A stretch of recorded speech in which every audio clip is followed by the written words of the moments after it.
Hi everyone, Teddy Baldassarre with TeddyBaldassarre.com. In this video, we're looking at a watch from Ball with the Ball Trainmaster 135th Anniversary Edition.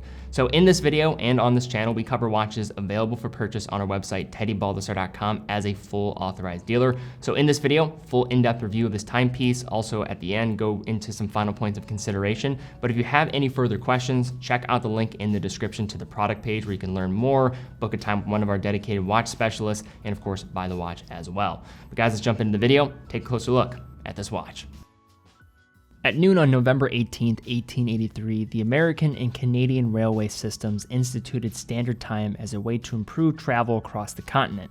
Prior to adopting this policy, the railroad companies had to rely on local cities and towns to keep accurate times, which, as it turns out, was reliably unreliable. Standard time had been instituted in Britain a few decades earlier, and the idea had been proposed to United States Congress as early as 1809, and then again in 1872 without success. However, this idea of having a unified system made a ton of sense. It just took a while to come to those senses. It wasn't until 1918 that the United States fully adopted standard time in what we now recognize as 4 different time zones until after the Standard Time Act was signed into law. But why this is all relevant is today we're taking a look at a limited edition timepiece from Ball Watches, which pays tribute to 1883, the anniversary of the railway's institution of standard time, with the Standard Time Limited Edition. Frankly, this type of limited edition is right in the wheelhouse of Ball Watches. It is a brand that came to prominence right around the turn of the 20th century after the company's founder, Webb C. Ball, was tasked by Congress to develop chronometric standards for railway timekeeping instruments after a historic and tragic crash in Kipton, Ohio, that claimed several lives. Before we dive into reviewing this piece, let's preemptively clear up a bit of potential confusion. This piece celebrates a 135-year anniversary of the 1883 institution of standard time by the railways, which was 8 years before the foundation of the Ball Watch Company. In any event, let's take a closer look at it. Taking a look at this Trainmaster standard time, on the wrist we have a case size that measures at 40 millimeters in diameter with a lug-to-lug length of just a hair under 46 millimeters, giving this a nice restrained feel on the wrist. It's also just 10.3 millimeters thick, giving up much of that height to a domed sapphire crystal. It sits flat along the wrist with short lugs and a bracelet end link that articulates downward immediately from the case, providing an excellent fit around the wrist. The case is sleek and dressy and slides under a shirt cuff with relative ease. Very little of the case is exposed to the eyes when looking directly down at the dial, except for the lugs and the thin step bezel. At the 3 o'clock, you have an oversized push-pull crown to hand wind and set the time and date functions. Large, easy-to-grip vertical grooves are milled along the side of the surface, and embossed along the top is the double R logo for Ball. When the crown is properly secured into the slight case recess, water resistance is 50 meters. In terms of wearability on this one is going to align pretty true to those 40 millimeter dimensions, but I would say maybe even slightly smaller than that. The only thing I would probably add is the optics of having that thin outer bezel compared to some other Ball watches really allows this white dial to shine a bit more and just have a bit more visual presence. As for the case finishing, all the sides are polished and a soft chamfering is found along the lugs. This piece comes with either a 20 millimeter alligator strap and a pin buckle combination, or this multi-link bracelet.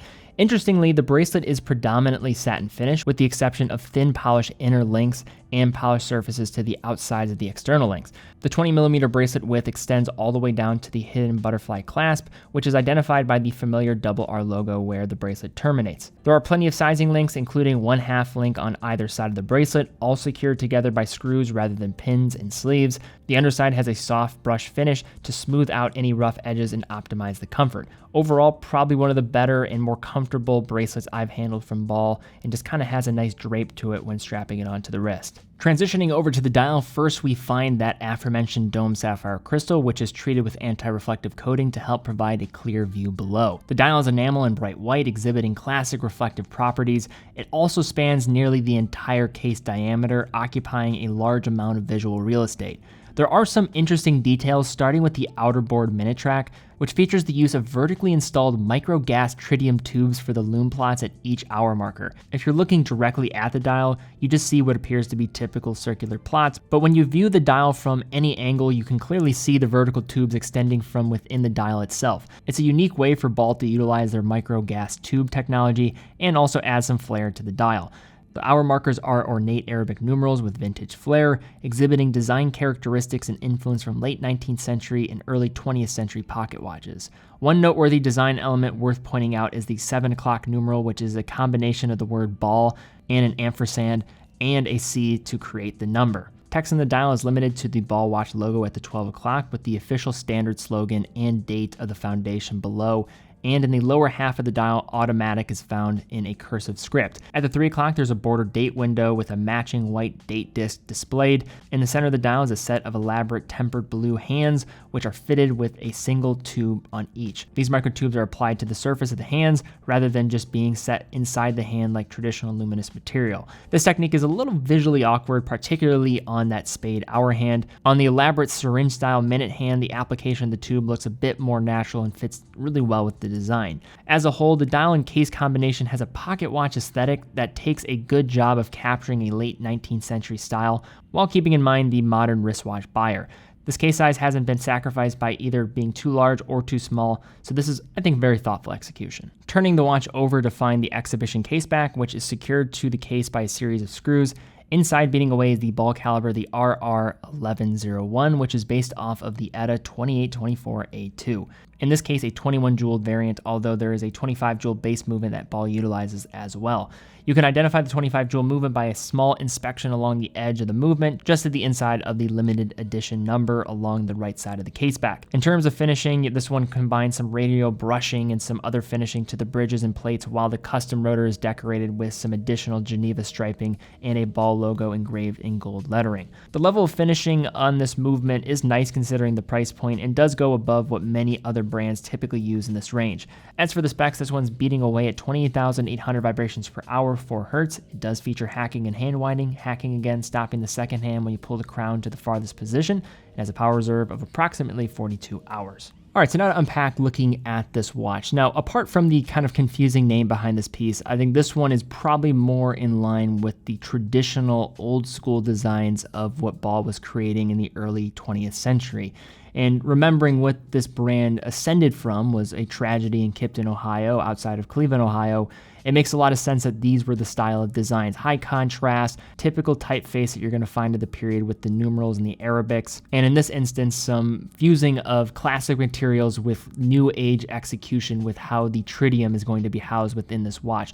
Overall, this is kind of a plain Jane looking ball, but probably one that is more true to the original ethos of the brand, which I think goes a long way if you're trying to maybe get into this brand for the first time. The blue hands look fantastic on that glossy white surface of the dial. And overall, pretty straightforward railroad design watch with a brand that has some of the richest history and almost setting the standard for what a railroad timepiece was in the late 19th century and transitioning into the 20th century. This brand really set the stage, and I think this watch is almost a window back into that period of ascension for this brand. So simply put, if you are looking to get into the original use case of Ball and wanting to get a taste of what this brand was founded on, this is one of the better representations of that from a modern perspective.